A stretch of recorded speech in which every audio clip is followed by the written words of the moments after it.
Hola, muy buenos días para todos. Mi nombre es Eduardo González Chicarelli, Portfolio Manager en Inon Capital. El día de hoy vamos a analizar con ustedes los principales focos de volatilidad que están teniendo impacto en los mercados financieros a nivel global, para luego revisar los eventos que podrían marcar la dirección de las bolsas esta semana del 5 de septiembre. Empezando con los movimientos de las bolsas a nivel global, la semana pasada cerramos tanto el mes de agosto como la jornada semanal con nuevos retrocesos generalizados en los principales índices. Estos retrocesos han dejado en evidencia que el repunte que vimos desde mediados de junio y que duraron todo julio y los primeros días de agosto no fue más que un breve rally dentro de un gran mercado bajista. Estos retrocesos, los cuales ya acumulan 3 semanas consecutivas y caídas en el orden de un 8% a un 12%, han sido el reflejo de un mercado el cual ha tenido que digerir, en primer lugar, noticias de una economía china que no termina de reactivarse y que nuevamente anuncia restricciones de movilidad en una de sus principales ciudades, afectando a 21 millones de personas. Esto junto a nuevas noticias que agravan la crisis energética en Europa, en donde el último desenlace lo protagonizó la empresa rusa Gazprom, la cual la semana pasada anunció que suspende indefinidamente el suministro de gas hacia Alemania que se envía por el gasoducto de Nord Stream. Esto gracias a trabajos por una presunta fuga. Sin embargo, da la impresión de que esta decisión es más una retaliación geopolítica que un simple mantenimiento de rutina. Y ya por último, y no menos importante, parte de la volatilidad que hemos visto ha sido como consecuencia de las renovadas expectativas de subidas de tasas de interés, especialmente luego del simposio de Jackson Hole. Realmente es difícil imaginar una peor combinación para los activos financieros. Sin embargo, lo que sí es una realidad es que el sentimiento en los mercados nuevamente se ha deteriorado. Como consecuencia de esto, ya algunos participantes del mercado creen que visitar los mínimos alcanzados el pasado 16 de junio podría ser algo posible en las próximas semanas. Con respecto a los movimientos puntuales, al cierre del mes de agosto, la fotografía a nivel de rendimientos por tipos de activos no ha cambiado. Al cierre del mes son solo dos activos que siguen presentando retornos positivos en todo lo corrido del 2022 y estos son el dólar index y las materias primas en general, con apreciaciones que van desde el 13.6% al 23%. Por el contrario, el resto de los activos tradicionales siguen reportando retrocesos los cuales lo lideran las acciones de tecnología, las acciones globales medido a través del ACWI, el sector inmobiliario y las acciones de mercados emergentes, con retrocesos que van desde un 17% a caídas de un 24%. Por otro lado, también podemos ver como activos que tradicionalmente han servido como refugio, tales como los bonos gubernamentales, los bonos grados de inversión y el oro, reportando retrocesos que van en el orden de menos 17%, menos 16% y menos 7% respectivamente. Ahora bien, puntualmente, durante la semana pasada, el deterioro vino liderado por las acciones de pequeña capitalización, medido a través del Russell 2000, y las acciones de tecnología, las cuales retrocedieron entre un 4.8% y un 4%, mientras que el S&P 500 y el Dow Jones cerraron la semana con caídas en el orden del 3.3% y 3% respectivamente. Una de las regiones con mejor comportamiento fue Europa, con el DAX alemán cerrando la semana en territorio positivo, mientras que el FTSE y el CAC francés solo marcaron retrocesos de un 2% y un 1.7% respectivamente. Por otro lado, ese sentimiento de risk-off también afectó la renta fija tradicional, con retrocesos generalizados en el orden del 0.73% al 1.8% en los bonos más especulativos. A nivel sectorial dentro de los Estados Unidos, nuevamente el sector de tecnología junto al sector de materiales mostraron el peor comportamiento, mientras que los sectores defensivos hicieron algo de justicia a su nombre, con el sector de servicios públicos, salud y consumo básico cerrando la semana con caídas de tan solo un 1.6% hasta un 2.4%. Estos movimientos bajistas y el deterioro en el sentimiento de mercado son una continuación de lo que parece ser una resaca causada por los comentarios de los banqueros centrales durante el simposio de Jackson Hole celebrado a finales de agosto. Al finalizar el simposio, uno de los discursos que marcó el evento fue el del presidente de la Reserva Federal de los Estados Unidos, el cual dejó claro que no habrá un giro hacia una política monetaria más relajada hasta que la inflación esté totalmente controlada. Por otro lado, también indicó que restaurar la estabilidad de los precios llevará tiempo y es probable que requiera un periodo sostenido de crecimiento por debajo de la tendencia. Y adicionalmente se espera o anticipó que las condiciones en el mercado laboral se suavicen. Esto de la mano de algo de dolor tanto para los hogares como para las empresas. En pocas palabras, las señales dovish que el mercado estaba anticipando que vinieran del simposio brillaron por su ausencia y lo que provocó fue que el mercado ajustara frente a uno de los discursos más fuertes en la lucha contra la inflación. Con respecto al mercado laboral, el cual fue uno de los puntos críticos que se mencionaron durante el discurso, el viernes de la semana pasada, el Departamento de Trabajo en los Estados Unidos publicó los datos de empleo correspondientes al cierre del mes de agosto. En la publicación vimos como la tasa de desempleo aumentó inesperadamente a 3.7% frente al 3.5% del mes anterior. Repunte el cual se explica gracias a un aumento en la tasa de participación, el cual compensó el efecto de la creación de nuevos empleos. Esto, dentro de todo, es un indicio positivo de que un sector de la población que había optado por abandonar la fuerza laboral debido a las restricciones del COVID está regresando. Puntualmente se agregaron 315.000 puestos de trabajo, dato que vino por encima de los 298.000 esperados por el consenso. Sí, es importante destacar que aunque hubo una sólida creación de empleo, el ritmo se desaceleró considerablemente desde los 526.000 puestos creados el mes anterior. Con respecto a los salarios, la tasa de crecimiento interanual se mantuvo estable en 5.2%. Sin embargo, si vemos la lectura mes a mes, vimos un repunte del 0.3%, dato que vino por debajo de las expectativas del consenso, y más importante aún es que ese crecimiento es inferior al 0.4-0.5% de incremento mensual promedio que veníamos observando en los últimos meses. Pareciera muy pronto para afirmar que la presión de los salarios está disminuyendo, sin embargo, estos son datos que apuntan a una tendencia positiva. Desde un punto de vista sectorial, los principales focos de crecimiento vinieron de servicios profesionales con una creación de 68.000 puestos de trabajo, atención médica y sector de educación con otros 68.000 y el comercio minorista con una creación de 44.000 plazas de trabajo. Por otro lado, el sector de ocio y hospitalidad, que aunque creó 31.000 puestos de empleo, evidenció una fuerte desaceleración de un promedio de 90.000 puestos mensuales que se crearon durante los primeros 7 meses del año. Por último, el empleo en el sector de construcción continuó expandiéndose a un ritmo de 16.000 puestos a pesar de un panorama más desafiante en el sector inmobiliario. Estos datos dejan en evidencia una saludable demanda por la mano de obra en medio de una alta inflación, tasas de interés en aumento y una perspectiva económica incierta. No obstante, tal demanda, junto a los repetidos aumentos salariales, favorece el gasto de los consumidores, lo cual continúa dificultando la tarea de la Reserva Federal de enfriar la economía para controlar la peor inflación en décadas. Sin embargo, si queremos ver el lado más optimista de esta publicación, las señales de mejora de la oferta laboral y la desaceleración de la demanda proporcionan indicios alentadores de que quizás ese desequilibrio entre la oferta y la demanda en el mercado laboral está comenzando a reducirse. Luego de la publicación de estos datos, en donde se continúa confirmando que el mercado laboral en los Estados Unidos sigue estando bastante sólido, se liberó el camino para la Reserva Federal para no moderar el tono agresivo en su lucha contra la inflación. Es por esto que nuevamente vimos movimientos en las expectativas de subidas de tasas, las cuales para la próxima reunión de la Fed, que es el 21 de septiembre, se apunta con un 60% de probabilidad que veremos un tercer aumento de 75 puntos básicos. Y para la siguiente reunión del 2 de noviembre se anticipa una subida de 50 puntos básicos con un 50% de probabilidad. Pasando a algunas noticias corporativas, la semana pasada las tensiones geopolíticas entre Estados Unidos y China generaron nuevas víctimas. En esta ocasión, el sector de semiconductores pasó al foco de atención después que Nvidia, una de las empresas líderes del sector, advirtiera un golpe de sus ingresos en el orden de $400 millones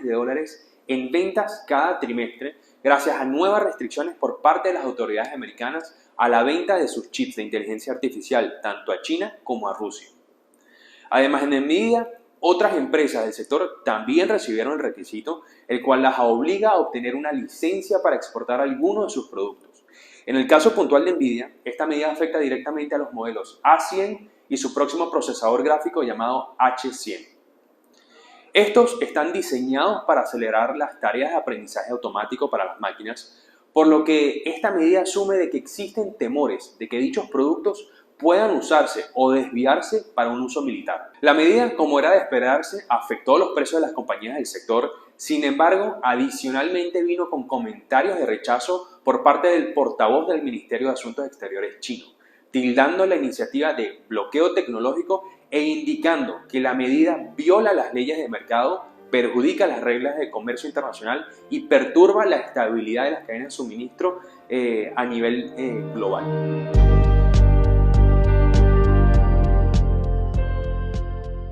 Con respecto al calendario económico, aunque todas las miradas están puestas en los próximos datos de inflación y en la próxima reunión de política monetaria de la Fed, esta semana principalmente estará marcada por decisiones de los bancos centrales de Australia, el Banco Central Europeo y el Banco de Canadá. Puntualmente, hoy lunes es feriado en los Estados Unidos por el Día del Trabajador, sin embargo tendremos publicaciones de indicadores de PMI de la zona euro, Reino Unido, Alemania, Francia, Italia y España. Y adicionalmente tendremos la reunión de la OPEP. El día martes el foco estará sobre las decisiones de tasas de interés en Australia y datos de PMI en los Estados Unidos. El día miércoles tendremos el tan esperado evento de Apple en donde darán a conocer sus nuevos modelos tanto de relojes como de iPhones. Adicionalmente tendremos la publicación del libro beige de la Fed sobre la actividad económica regional, datos del PIB de Japón y de la eurozona. El día jueves tendremos decisión sobre tasas de interés del Banco Central Europeo, el cual anticipan una subida de mínimo 50 puntos básicos. Y adicionalmente tendremos declaraciones de Powell en una conferencia en Washington. El día viernes el foco de atención estará en la reunión extraordinaria de los ministros de energía de la Unión Europea sobre la posible intervención de urgencia en los mercados de electricidad. Ya para finalizar, importante mencionar que tras el peor agosto visto desde el 2015 en cuanto a rendimientos en las bolsas, los inversionistas nuevamente están preparándose para un mes volátil, a medida que el mercado trata de digerir los agresivos planes de subidas de tasas de la Reserva Federal. Adicionalmente, si juzgamos la historia reciente, septiembre es históricamente el peor mes del año para los mercados. Si analizamos los principales índices en los Estados Unidos, el Dow Jones desde 1897 ha sufrido una pérdida media del 1.13% en septiembre, frente a una ganancia media del 0.77% en los demás meses del año. Lo mismo ocurre en el S&P 500. Su rentabilidad media en septiembre desde 1928 es negativa y negativa por 1.03%. Mientras que el índice de tecnología medido a través del Nasdaq en la última década ha retrocedido un promedio de 0.6% en septiembre, el único mes del año con una rentabilidad negativa. Teniendo esto en consideración, es posible que el sentimiento de los mercados se mantenga deprimido por un tiempo más y es posible que septiembre nos venga con sorpresas y un aumento en la volatilidad. Ahora le daré paso a mi compañero Juan Sebastián Mora, que nos va a compartir un análisis técnico del S&P 500, el cual creemos bastante importante para aquellos inversionistas que están tratando de capturar el piso en el movimiento del mercado.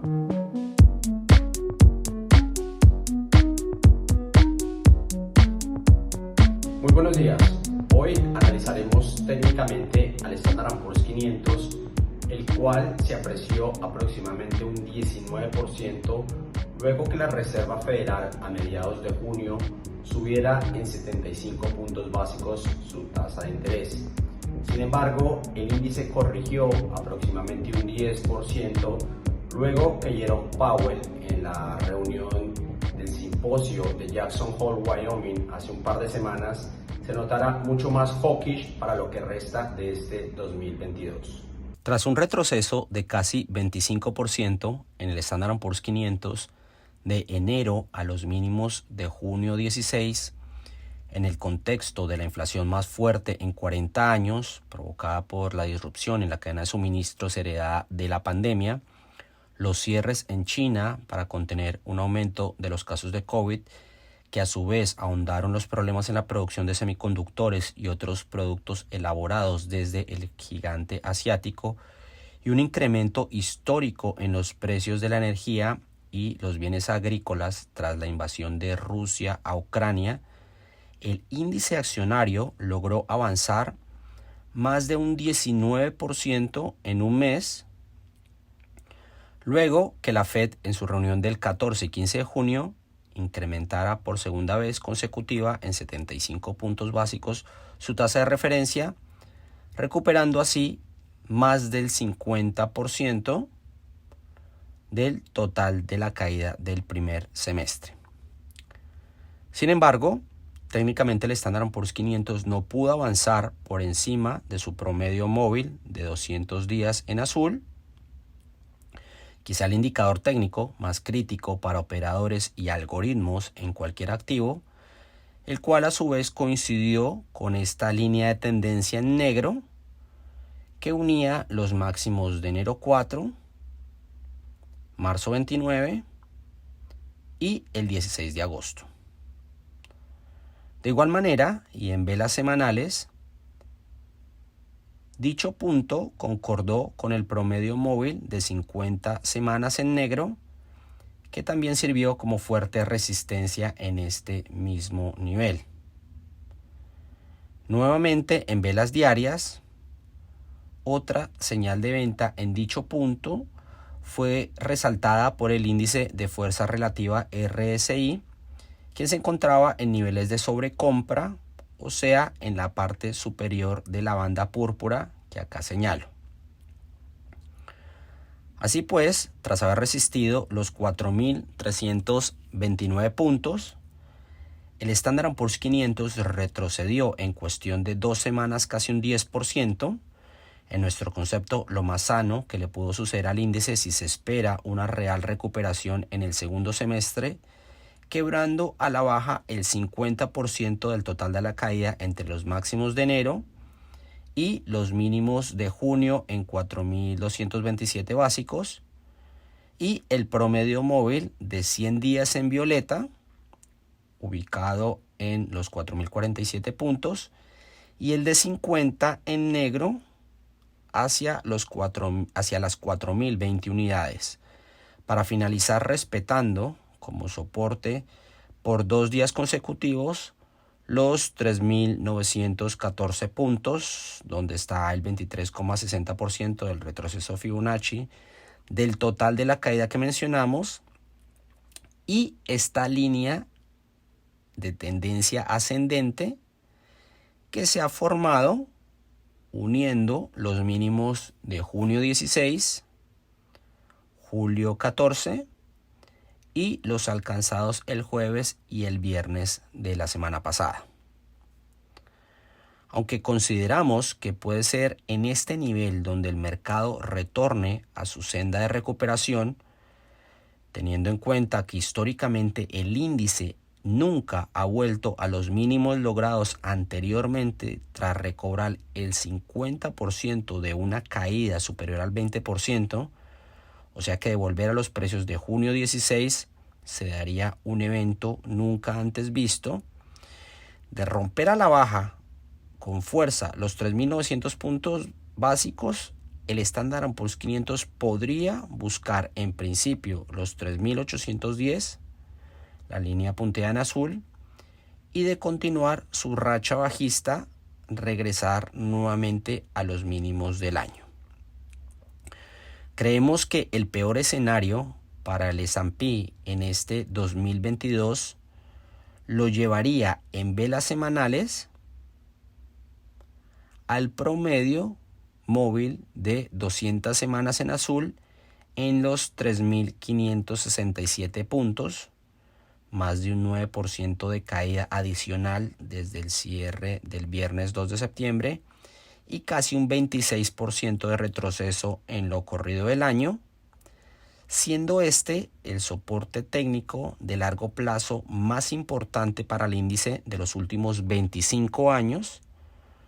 el cual únicamente vulneró durante dicho periodo en marzo de 2001, un año luego del estallido de la burbuja las.com,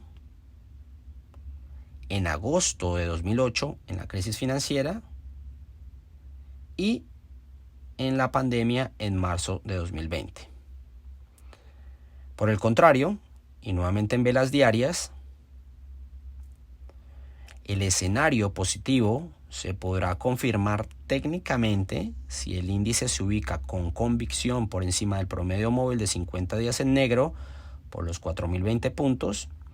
pero sobre todo e incluso con mucho peligro para los bajistas. Y ojo, si usted es un inversor, tenga una alarma en este precio, ya que si supera con fuerza los 4.289 puntos, donde nuevamente recuperaría el 50% del total de la caída de este 2022, pero exactamente se situaría arriba del promedio móvil de 200 días en azul y quebraría la línea de tendencia bajista que ha respetado en los 3 puntos que indicamos al inicio, el Standard & Poor's 500 puede ir en búsqueda de los 4.368 y luego de los 4.566. Valorización que necesariamente deberá ser apoyada por una contracción significativa en la inflación, la cual se conocerá en los reportes oficiales de los próximos meses. Recuerde que este video tiene el único propósito de dar una información y opinión que puede cambiar con nuevos eventos, por lo tanto no debe ser tomado como una recomendación de inversión. Sugerimos antes de tomar una decisión de inversión, tenga en cuenta su perfil de riesgo y en caso de requerirlo, buscar asesoría profesional, la cual Inon Capital le puede brindar.